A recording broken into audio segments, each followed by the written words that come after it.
everyone! So we're here at Baaw Rattan Furniture Shop.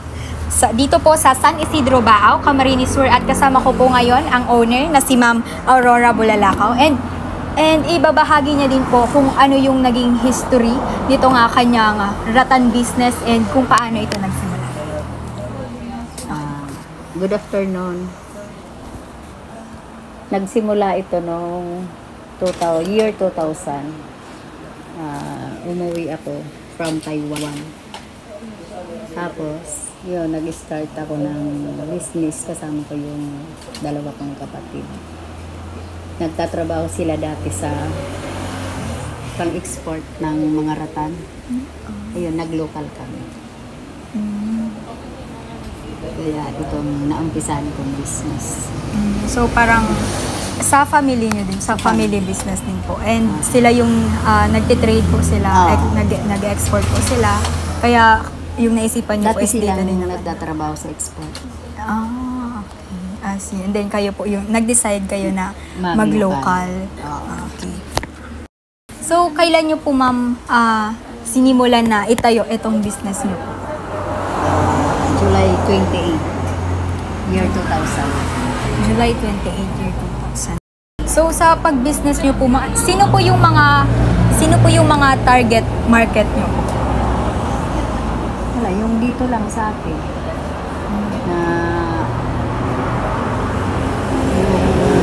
Dito lang mga local lang. Since along the highway naman po kayo. Meron po ba sa inyo mga nag-order po galing sa ibang lugar? Summer, mayroon. Meron mga sa summer. Summer, Masbate. Meron na rin Nueva Ecija.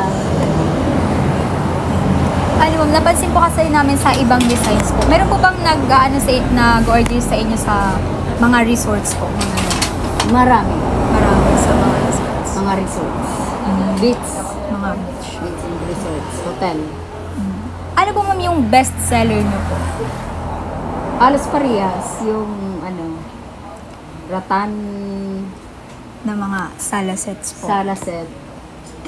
Tapos itong synthetic plastic na mga pang-outdoor. Yun po yung sa mga resorts, diba? Yun ang sa mga resorts.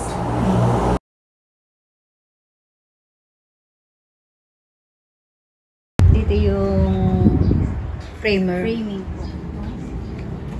Yung mga bakal dito. Yung mga frame po. Katulad ng mga heart, yan. Yung mga pang-outdoor na So, dito daw nangyayari guys yung framing ng kanilang mga frame. After framing po muna, halimbawa ito na po yung framing. Yan na. Then dito na po mag-start. Mag-weave ng plastic. Rattan. Wicker.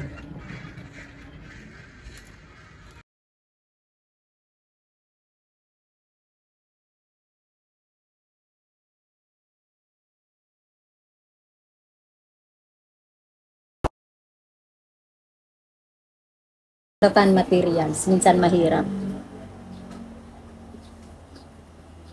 Tapos, pagka yung customer ko medyo may date na delivery, ayun, siyempre, yan ako na-stress. Wala pang dumadating, kailangan ng dapat matapos. So, paano nyo po yun ma'am? Paano nyo po na-overcome or paano nyo po nalampasan yung mga challenges po ngayon?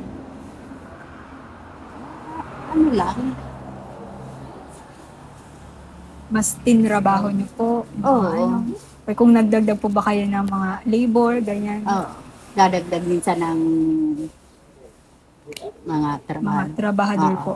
Kung rush na po, ganyan. Kumukuha ko sa ibang, minsan sa Manila.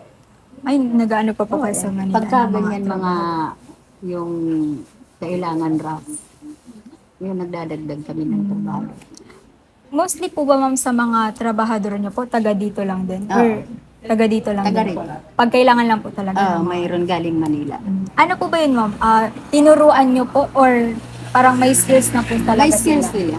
May skills na po. And then, parang tinuruan mo na lang din po ng mga iba pang kailangan pag-aralan.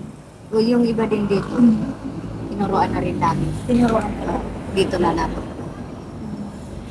Ayun ma'am, so ano po yung maipapayo nyo bilang kami po ay mga future entrepreneurs and balak din po naming magtayo ng mga kanya-kanya naming business. So ano po yung pwede nyo maibigay sa aming payo? Unang-una, pag may kausap kayong customer, kung ano yung date na ibigay niyo, dapat masunod niyo yun.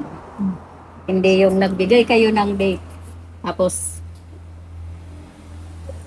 hindi niyo pa na-deliver. Kumbaga, yun ang makakasira sa inyo, sa business niyo. Kaya, yan ang pinaka-the best. Yung maging honest tayo sa mga customer natin.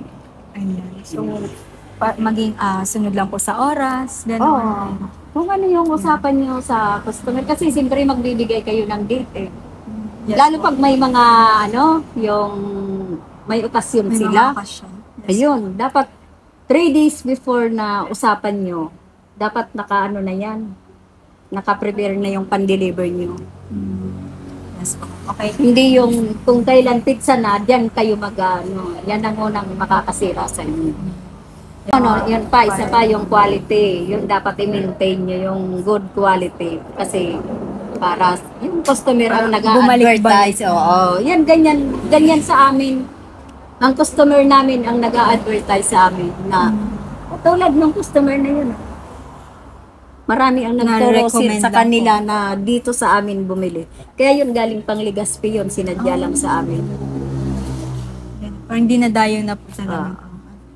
Kaya yan, dapat talaga kung anong usapan nyo sa customers, yun ang sundin. And then, yung quality, di ba? Yung quality, the Para- best talaga, ang good quality. Ayan. Yan. So, ma'am, thank you so much po sa pagpa-unlock po sa aming interview. And you guys must visit Baaw Ratan Furniture Shop for your for sala sets and whatever furnitures you want. Using this one, example po tayo ng synthetic rattan. Synthetic rattan, and yung mga ganito naman po sa ating stand is may mga yung bamboo.